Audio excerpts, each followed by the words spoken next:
Yeah. Some council members are complaining about the $2.9 billion excess in revenue in light of the cuts that they're facing right now in next year's budget. There are quite a few council members were threatening not to sign off on the budget if the cuts to education. Yes, if they're not, if the education cuts and the child care and all these other cuts are not restored.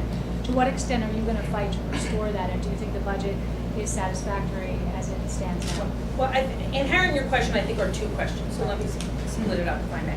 The rollover of the over $2 billion in this budget modification to pay the next year's debt.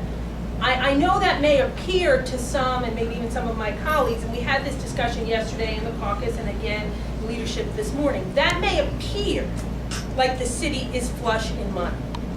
But we are actually not. We desperately need that money to be put forward to pay the 09 debt and to pay bills and debt in 2010 to keep us balanced.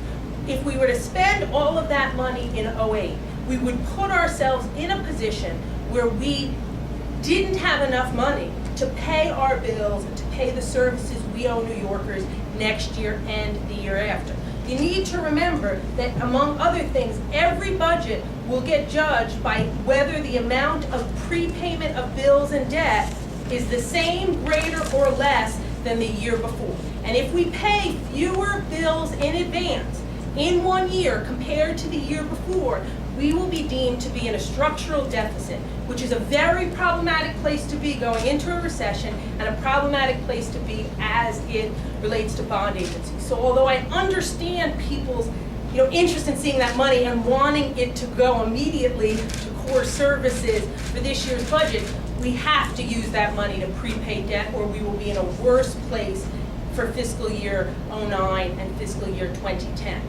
Now, as it relates to the cuts that have been proposed in the mayor's executive budget, obviously there are cuts in that budget that my colleagues have concerns about. I have been quite vocal in the fact that I think the cuts to the classroom are ones that are not acceptable. I do think cuts can be made to the Department of Education. I think those cuts have to come from the Department of Education's contracts and from their central bureaucracy. That is a priority for me in the time we have left in our negotiation process to find other revenues that can be brought into the DOE to keep the funding to the classroom constant.